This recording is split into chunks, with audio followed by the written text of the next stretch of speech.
उत्तर जिस तरीके से नाराजगी दिखा रही है और ये कहा जा रहा है कि प्रशासन की लापरवाही के चलते इस तरीके की तस्वीरें देखने को मिली हैं।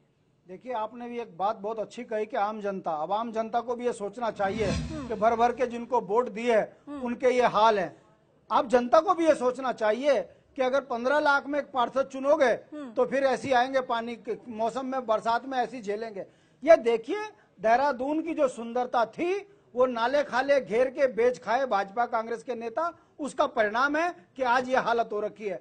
निदान ये है कि जो देहरादून की वास्तविक स्थिति थी, हमको उस तरफ देहरादून को लाना पड़ेगा। यदि हम ऐसा नहीं करेंगे, नाले खालों पर आदमियों को बसाएंगे तो बड़ी आपदा इंतजार कर रही है। जिस दिन कद्दू खाल में बादल फट गए, रिस्पना से लेकर बिंदाल तक एक मानव दिखेगा नहीं, और उस दिन का ये भाजपा कांग्रेस इंतजार कर रही है। ये दुर्भाग्यपूर्ण है और देहरादून रहने लायक नहीं रहा, ये पहली बार इसने बताया। ठीक है, विनय गोयल जी जवाब देना चाहते हैं। शांति जी, मैं आपको केवल और केवल आपको सीधा जवाब देना चाहता हूं कि आपको 15 लाख से बहुत पीड़ा हो रही है। मैं चैलेंज करता हूं, सुन लीजिए, मैं आपके बीच में नहीं बोला। 30 लाख तक दिए हैं आपके पार्षदों ने, 30 लाख। सुन लीजिए, मैं कहता हूं कि आप जाकर देखिए, जिस हमारी पार्षद को मैं सलाम करना चाहता हूं, जिसने 15 लाख रुपए आजीवन सहयोग निधि में इकट्ठा करके दिए हैं, उसके क्षेत्र को जाके देखिए। वो देहरादून का आदर्श वार्ड है और वहां ऐसी कोई समस्या नहीं है। 45,000 मैं बता रहा हूँ आपको, अपने अकाउंट से मैं बता रहा हूँ आपको, अपने अकाउंट से मैं आपको बता रहा हूँ, आप जाकर देखिए। जनता का पैसा नहीं था तो क्या अपने अकाउंट से देखिए 15 लाख? मैं बता रहा हूँ, विनय